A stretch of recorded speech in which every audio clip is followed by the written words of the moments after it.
warahmatullahi wabarakatuh. Kana kana laibno thogloklo wari naptang saramge live asa patang tawjaramge lan gi matang gani yamna maru oirba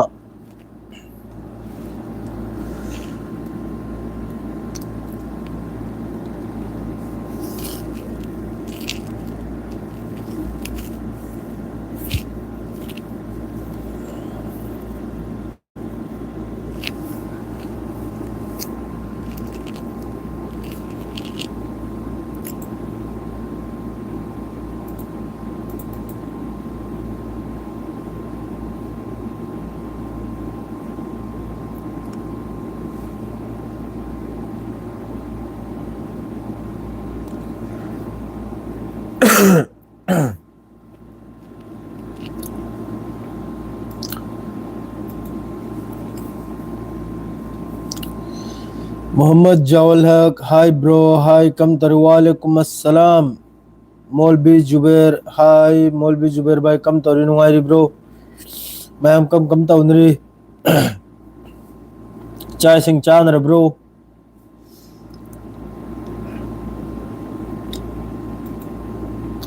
Yamna sathina nungaitaba photo khar video khar laiye.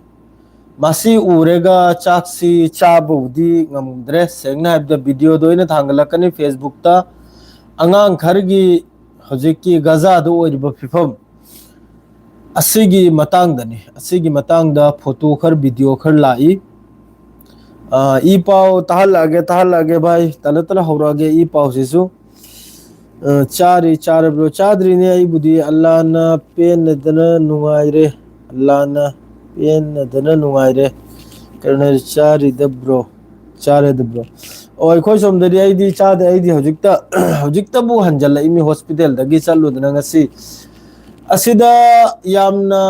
maru oi ba hai bu Iran gi taraf tagi asai gi pau dai na haidok mumni Iran gi taraf tagi demand makhoi gi taruk ni thammi se Iran hari se demand taruk si karigumba America na yaba taragadi Strait of Hormuz si hangle America na sirasu yaro America na hojiki Iran gi taraf tagi pir demand se sirasu yaro kariga di Iran si pura launch tawningle Iran si launch tawningi America ga Iran si launch thengna ningi aduna bu adu kumba demand adu hairim adu kumba demand taruk adu thamim na ba demand taruk tri na khoi me am soi de magi taram mani ai yes hai gi video do ina hap khamni hanjal se hai jenik dre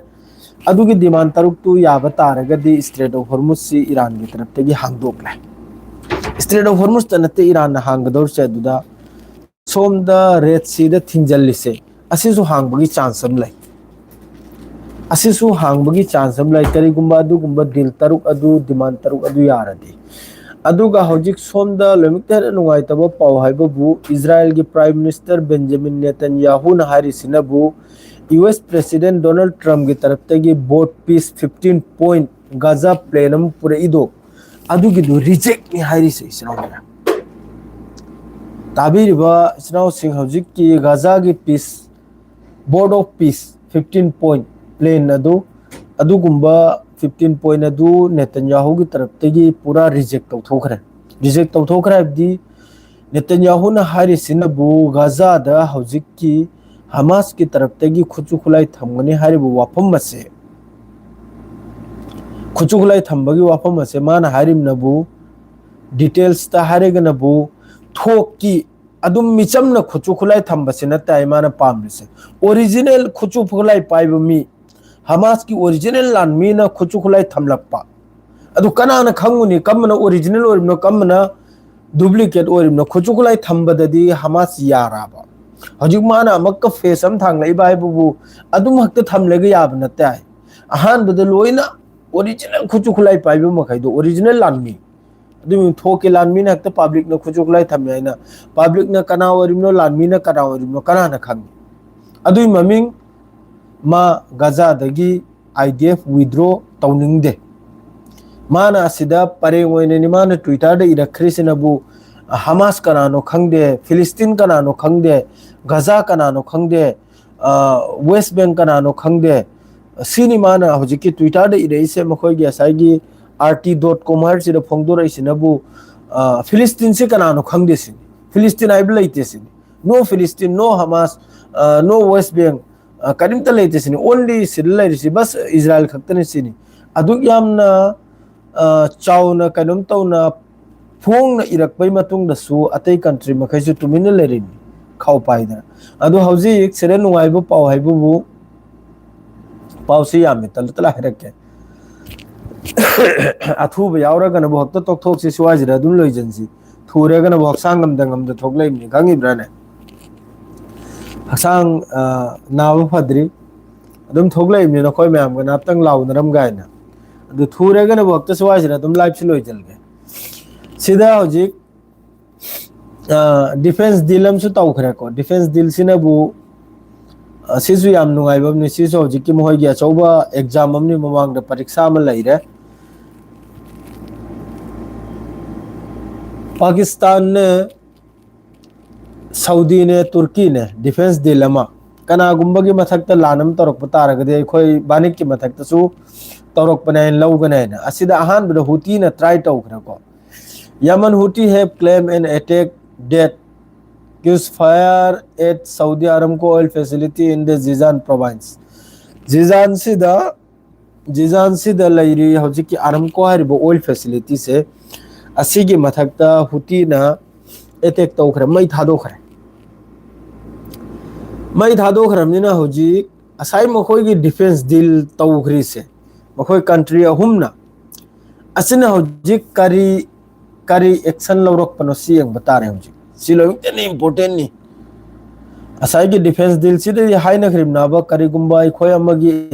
amagi mathakta lan tawrpa taragadi ekhoi ani gi mathakta tawr ina ne lawgana na hojik asida ahan bada huti na test oina Saudi Arab ki Jizan har sida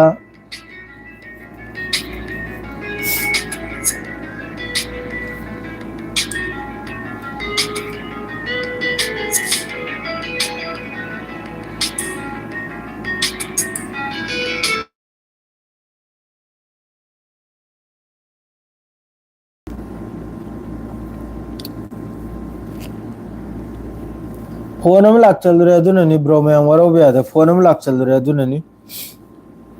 phone में लाग चल रहा शायद phone तरक तरे गाव जो मतलब न तब दा फोन तरक पसे सीने इन थवा से प्रॉब्लम चाक करे जे मतलब न तब दा फोन तरक पसे मतलब न तब दा दी दिन चुपमा लइरेगा दिन चुपमा एनी मरु मतांग सुनिंगा एनी मिस सुनिंगा दिन चुपमा फमन लइरेगा मादरेदी मखेलांगन लइरनी खंगी ब्रने जसा पोचू अदरदी मतम न तबदा मीन लाइव थोलकपदा मीन कनम तोरकपदा जिसाम तोरकपदा सि फोन तोरकनाबा सि हौन बिनि खंगिब्राने सि हौन बिनि सि हानगी नियम नीतिनि नुपी नहा दे हौना अम्मा मदे हौना मरुप मपांग दे हौना कमतम फोन तोरकने हाइबदा मीन फ्री लेबो मतमदा मादरेदी मीन कनम तौ मतमदा फोन सि तोरकलो याबा मादरे मीन लाइव लांग से थोकलेगा लाइव लांग से एंगलेगा मासिदी डिस्टर्ब तौगे अदु तौगाइना तौर याबा फोन से मादुगी ने होजिकी तो ब्लॉक तौ जल खराइना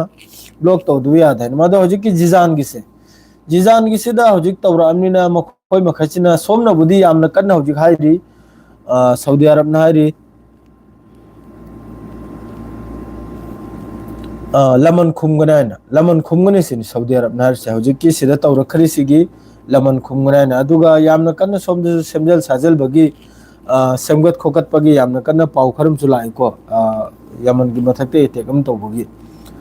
मादरे सोमना बो होजिक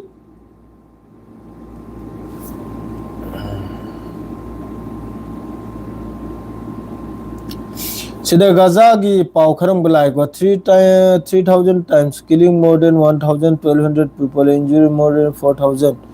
United States सिदा होजिकी नेतन्याहू की तरफ तगी 15 पॉइंट भी पूरा रिजेक्ट तौखरे सिदा डोनाल्ड ट्रम्प की तरफ तगी करी हायरकपनो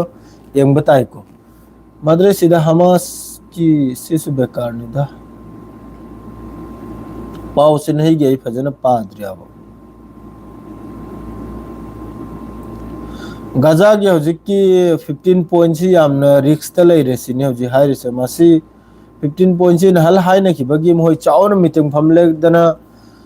कंट्री मैम यावख्रिमनि को इजिप्ट ओइगेरा तुर्की ओइगेरा कतर ओइगेरा लोइनि यावख्रिमनि होजि मखा ताबा करी कुमथ्रपनो Young बतारे kari kari hainrakuna ibdo madredi somda video masu release tawrai ko video amna bo hojiki Iran gi supreme leader Mustafa Khamenei gi video amsu release tawraktan laibni aduna bu kari sudagna ibda nahal kharni mawangda nahal da arangda mahaksi yamna serious ni si dawre khotawra ni harakpai matungda mahaki masagi video amsu release tawrakpani sida Iran ge makka top Iranian general gi taraf tagi warning thare sinabu US ki taraf tagi sida paw kharam su leira ko sida Al Jazeera du su phongdor le paw kharam ma Donald Trump na hari sinabu mohoi gi kainom makhai sida ne makhoi gi khuchu khulai saba company makhai siri yamna thunna khuchu khulai se saw haine yamna kanna pesaram tawrile adu khuchu khulai yamna thunna saw haine pesar taw sinadi khangbam ngamle makhoi da khuchu khulai lei tribe se aseng bu paw ni masigi paw sima makhoi da khuchu khulai lei tapsina ni makhoi na hoju paw da maning halli se America na maning halli se adu gi khuchu khulai lei tabduna bu maning halbedu oibeduna bu Iran gi taraf te gi so asai gi demand taruk se hojik ki demand taruk sida makhoi gi phajal ki ba paisa adredi si gi region sida gi US ki lanmi makhai withdraw tawba asine chingma makhai sisu Iran ki taraf te gi yamna sauna kanom se tawra imni demand se tawra imni asida makka Yaman gi al Makkah port sida su yamna sauna attack tawbogi wani al Makkah sida su Houthi gi miyoi kharam miyoi taret ama sibagi wani ko Houthi gi taraf te gi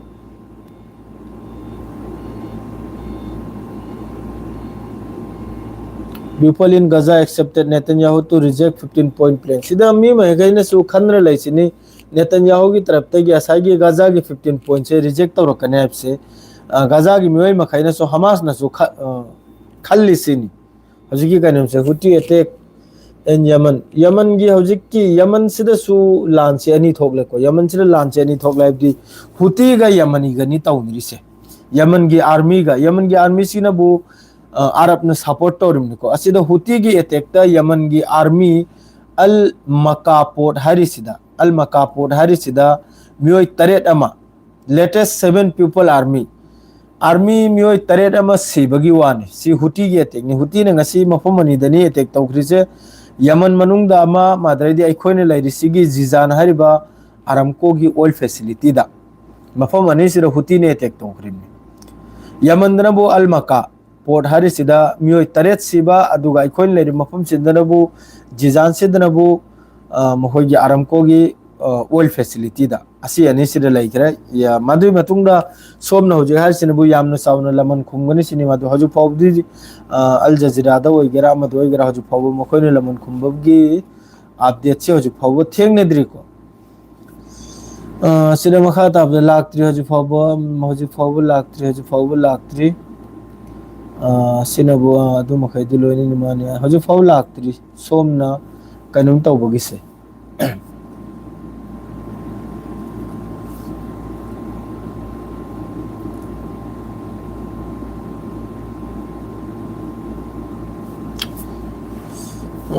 sida Telegram da paw ma phongdor imai sisu yengkisi kaino hairise mi kabak yam gram nei di khanghaudre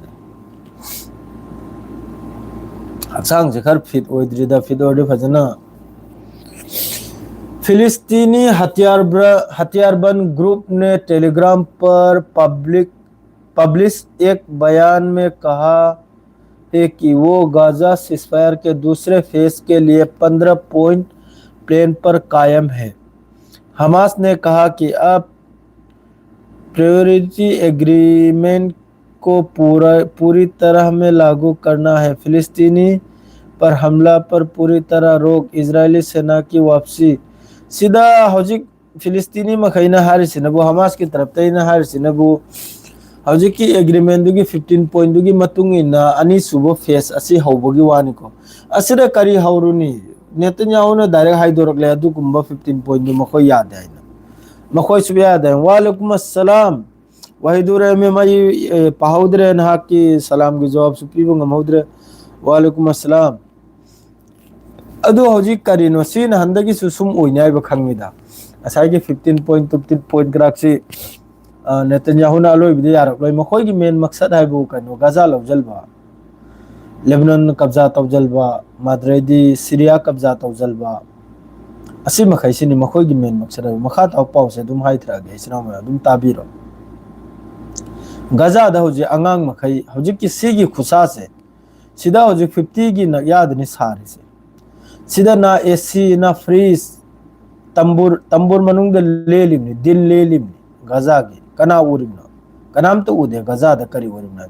Iran America लान लेप खरे America दा capacity लेतरे Iran दा लान तौबगी clear वानी America दा दम लेतरे Iran मनुंग दा लान तौबगी America ओइगरा Israel ओइगरा Iran गा मुकना बगी capacity लेतरे सिदा अतोप मखैसिना होजी ग्रुप से मिसी करिगुनाबदा ईरान की तरफ तै मखोय सिरा तौरादि मखोय से ngak selba ngamloi मखोय से करम दसु चेलबा ngamloi अदुना हाना पाकिस्तान गा तुर्की गा फलाना गा हाइना मखोय अदुनी नेटो मुस्लिम की नेटो नि फातो ने तौरने असल द करिगुनाबदा ईरान बु की दिन तौरने क्लियर वानी ईरान की पावर बु की रेगा तौरने मादुमक ईरान न मखोय द लान तौरो ईरान न हौजिक सुलान तौरी बाई कनादुनाबदा मखोय न थमलिबा मखोय न योगलिबा मपान की लानमी मखैदो अमेरिका की लानमी की अमेरिका की बेस की मथक्तन ईरान ने लान तौरदो मादु मखोय मखैना लखामा हौजिक अस्सी की हौजिक की मखोय की ग्रुप असिदा इजिप्ट यावरपगी पावम तारी हौजिक की मखोय की डिफेंस डील असे डिफेंस डील नेटो मुस्लिम है सेम से असिदा इजिप्ट यावरकदोरी अते अते कंट्री सो मैम यावरकदोरी यावजरकचने ईरान करीब तो परवा लेते अदुगी परवा लेते अदु मखोय की ईरान का तौननिम सुनते ईरान न तौरुनिम सुनते सेंगना हाइदा अमेरिका न हौरकपै मतुंगदा ईरान न लान तौरुनी इजराइल न हौरकपै मतुंगदा ईरान न लान तौरुनी जब तक मखोय मखैने ईरान दा हौरुद्री फाउबदा ईरान न मखोय मथक लान तौरुलो ईरान न लान द चोंग थरखि ईरान न लान से चंगजल खरिसि करिगिनो हाइबदा हौजिक की फिलिस्तीन सिगी मतांग दनि ईरान न चंगजल खरिसि ईरान मथौ तादे फिलिस्तीन की गाजा की मस्जिद अल अक्सा की मतांग दनि ईरान न चोंगजल खरिसि द हौजिक अमेरिका न मनिंग हल्लिसि अमेरिका न मागी एयरक्राफ्ट पुनमक पुजल्लक्तना सिगी रीजन सिदा बेनगुरियन एयरपोर्ट ओइगेरा माद्रे मोहगी रोमान एयरपोर्ट ओइगेरा असिन चिंगब्रे लोइन मागी रिफ्यूलिंग एयरक्राफ्ट मखैसि लोइन थांगलमले जेट फाइटर मखैसि यूरोप लोमदे पाइजलक्तना लोइन जॉर्डन टुरडान था ईरान न सुलिव लेप्ति याम साथेना नुकसान ने मखोगी जॉर्डन बेस पुमतोय तोय करे बहरेन द लैरबो बेस पुमतोय तोय करे कुवैत त लैरबो बेस तोय करे कतर द लैरबो तोय करे दुबई द पुमतोय तोय करे मोगी बेस पुनमा अदुग लोइन न मखोय इंटरसेप्टर हौजिक मखोय न डिमांड तौरिसि डोनाल्ड ट्रम्प न हौजिक मखोय की खुचुखलाई साबगी डिमांड तौरिसि पेट्रियट इंटरसेप्टर माद्रेदी थार की अद्रेदी मोहगी की टोमाहॉक असिगी मिसाइल टोमाहॉक अद्रेदी मोहगी लॉन्ग रेंज मिसाइल अतोपा अमसुलै ममिंगमसु असिगी पोट अहुम सिनेमा न डिमांड तौरिसि हौजिक अमेरिका की खुचुखुलाई फैक्ट्री मागी लैरिबो माइकई मरी द खुचुखुलाई की फैक्ट्री मखैदा असिगी पोट मरी से यामना थुन प्रोडक्ट यामना थुन सारग पिरो उसिनी अदो निमासु लांची तौनिंगले हौजिक मान मनिंग हलिसि करिगनाबदा मंगोंद लैत्रे मंगोंद पोट लैत्रे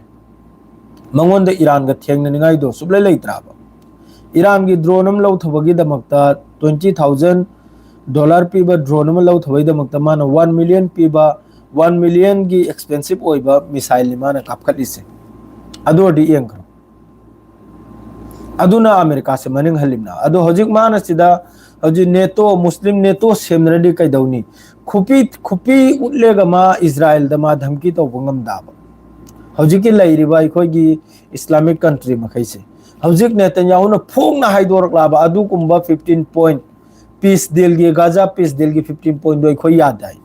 अदु nganglodन हजि हुन्नरोबा नहीं नरोबा हजि ये नरोबा मसर लैरि मसरसु बहुत फोर्स त बहुत लिंग्रब जानी सुपर पावर गुमनी नहीं नरोदन ngang नरोदन हाई नरो करिगनो नंगने याद्रि साइना हजि मखोय खुचुखुलाई थंबदे यारे हमास नंग हजि सेकंड फेज गाजा सेंगदोकपा रिकंस्ट्रक्शन अमा सेंगदोकपा यारोयना हाई नरो करिगी हाई नद्रि असल मकसद ता अमेरिका अमसुंग इजराइल की मेन मकसद है गाजा पूरा लौजलबा गाजा द मखोय की होटल सेंबा मखोय की आयासी की मफम सेंबा फिलिस्तीनी लोइन तानथोकलेगा नाकलमदा फिलिस्तीनी मखै हल्ली बाई करिगिनो अदुम हल्ली ब्रो फिलिस्तीनी मखै सही तौथोय बाई करिगिनो ने चटवाई भी याद है ने सही तौथोय ने फजने चटपगी लंबी पीढ़ी फिलिस्तीनी हम तसु सी देने वा बुझिरिब्रा अइना हाइसे गजा दगिने फिलिस्तीनी लैरि मखै आहे नहन्ना राफा क्रॉसिंग हाइदगिने फिलिस्तीनी मखै ना एखोय चखरगे गजा सिदगी गजा से एखोय थादोकलमेगा राफा क्रॉसिंग सिदगी एखोय बु करमनो लम मफम मचिरम पिबिरो एखोय चखरगे हाइदने फिलिस्तीनियम फाउसीदे फिलिस्तीनियम फाउसीदे लोइने हिंग फिलिस्तीनी मखैना एखोय करिगे एखोय जमीन थादोकदौरी एखोय करिगे एखोय इसागी लम थादोकदौरी मुक्तन लेबाय आहिगिनी बोम्बिंग तौरबा है अदुगा असाइगी अतै कंट्री मखैसिनसु अदुक चिंगना नखोयना मचेत सेमगिदमक्ता नखोयना खाक्तना खांगना लैरदि सिरोयना अतै मखैसिजु वादो कनुम तौदिना असल वादुना असल वाइबो गाजा सि मखोयगी बिजनेस सेंटर अचौ अचौ मखोयगी होटल सेमबगी अयासी तौबगी समंदर मयानिना खंगिब्राने अदुगी पॉइंट दो अदुदनि स्राउमे असल मेन मकसद अदुनी अदो हजिक्ति फोंगना हाइदोरकले हजिक्ति अस्ता दुनिया नसु उरे पीस दिलाइना फजना पीस बोर्ड आइना फम ग्रिमनी डोनाल्ड ट्रम्प ना मकोक चिंगलेगा अदुगा पॉइंट कयामम थम ग्रिमनी सुम तौबा अदुगी मुताबिक ता हजि हमास नदी फजना कुमद्रई थबक से खुचु खुलाई थंबदगी होना थमलोय हाइरमबदगी खुचु खुलाई थमलनी सिलेंडर तौरनी हारकपै मतुंग फावबा हजिक नेतन्याहु ना आइखोय यादे आइखोय गाजा कनानो खंगदे हमास कनानो खंगदे फिलिस्तीन कनानो खंगदे थोक मोक की थंबे यारो अदु अमक गड़बड़ से तौरबनिना हजु मखा ताबा कतर न करी हारपुने यंग बताय पाकिस्तान न करी हारपुने यंग बताय सऊदी न करी हाइनो यंग बताय इजिप्ट न करी हाइनो यंग बताय असि लोइना कुमथरक बतारे सिनोमिया सिनुवाइरे इमनि खेलास अदुगा हजिक की मखोयना हजिक की मुस्लिम नेटवा हंग्रा सेमिसिजु सिकुंबा थुलकनाइना सेमि जाला ना होय चावना मका इजराइल के लान से थेंगनगदरब्रा सिजु को एक्शनम लाइ सिजु को एक्शनम लाइ ना तुंग थंगबसिदा मक्का इजराइल के लान से तौनगदरब्रा अरब मखैसिगा ना हो ईरान दी खिनी होरिमने होजिक अमेरिका दा वालेकुम अस्सलाम ईरान दी अमेरिका दा खिनी होरिमना वो पॉइंट तरुकम थाजनना असै मास्टर ना टीचर ना छात्र दा हाइबगुम नंग आइगी पॉइंट तरुकसी या मथौ ताने है यारगदी स्ट्रेट ऑफ हॉर्मुज से हांगना ओमान गो वारी सानबदो अतोप तोंगाल ओमान गो होजिक स्ट्रेट ऑफ हॉर्मुज की मतंग सानरिदो अदु साइड की वानी अदु साइड असल दी सोम की पॉइंट तरुक सिनाबो पॉइंट तरुक सी याबै मतुंगदनी ईरान ना हांगदौरिसे अदुगा टैक्स लौगदोरनि लोइन लौगदम ईरान की फुल कंट्रोल नि सिगी रीजन सिगी महाराज ईरान नि निंगथौ ईरान नि सिगी रीजन सिगी तौ गायबगा तौरिमनि मालान मा खक्तनी हजिकता अतै मखैसरी लोइना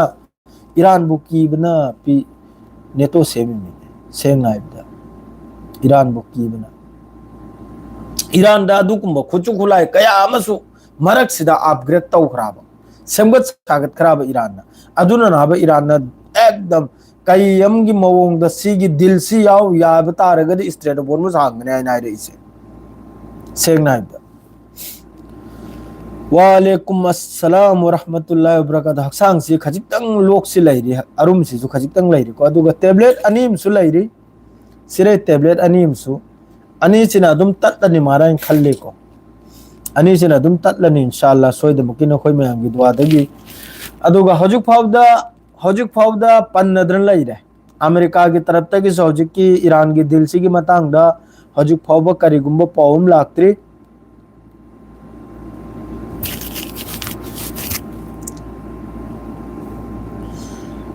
यामना फजे अदुसु याम फजे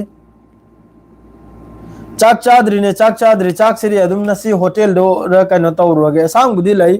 हक्ते चाक तो थोंगत कनि राइस कुकर द नालपतनी द लाइफ सी मतेम खतम तोरम खि गाइनी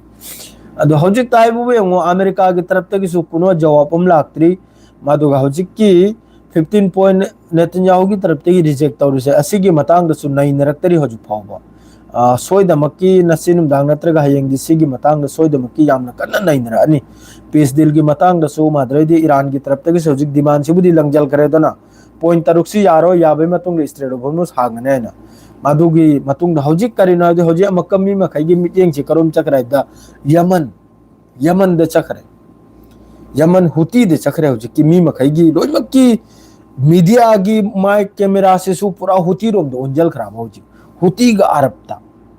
असोम दो उंजल खराब हुती अमसुंग यमन की आर्मी दा दुनिया की माइक दुनिया की कैमरा मखै से लोइना फोकस ओइग्राबा अदुना राबा सोंगी पाउ को थोलक्त्रिसे सी हौनबिनी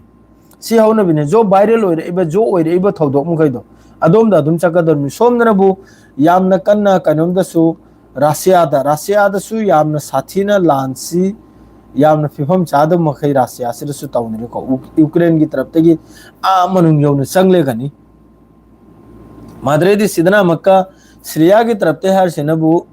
फ्यूचर दा तुंगदा रशिया की बेस मक्का ओइबे आइसिनी रशिया की बेस मखै सिरे यामदा होजिक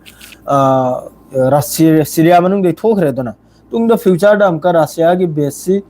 मक्का कनमो रखपे आइसिनी माद्रे सिदा जिजान दा लाखरे अतै तै सिदी पाउसरी लाक्त्री को करिंगमो पाउसरी लादे इन सोइदमुकी मैम दा फोंदोरकनी पाउसे जुफौरा Netanyahu reject of Gaza plan election threat Netanyahu ने रिजेक्ट तौखरेसिनी गाजा प्लान से तुमिन लेरे खाउ पाइ मखै सिगुम्बो पाउ मखैजी पारोगनी आइगी या सिंग्राक्सी चिकनिंग लैजे खंगिब्राने नेतन्याहू फजना 6 मिनट ममांगदनी इरे इसे अल जजीरा दा साइने बुदी रखले Netanyahu rejection of Gaza plan election threat Tehran to hold on Hormuz at 9 coast Iran chief Judkisi Bekarnikov Hamas called for Hamas na Buhari 15 points and Netanyahu Gaza plan rejection no surprise Palestinian politician says siya dumang na Israeli hajik Netanyahu na Donald Trump na kari hare puna dusu yang batai comment ma hi che maktang haksang ji khar budi phare Muslim country sing di फैमानी मानी लोइने क्षेत्र लेरमनी सेंग सेंगमनी नांग नादु चुमले मुस्लिम कंट्री खोय रशिया दे सपोर्ट तौ गदबनी रशिया दे सपोर्ट आयाम बद तौनरी द हजु फाउ दे लोइने तौनरी रशिया दे सपोर्ट से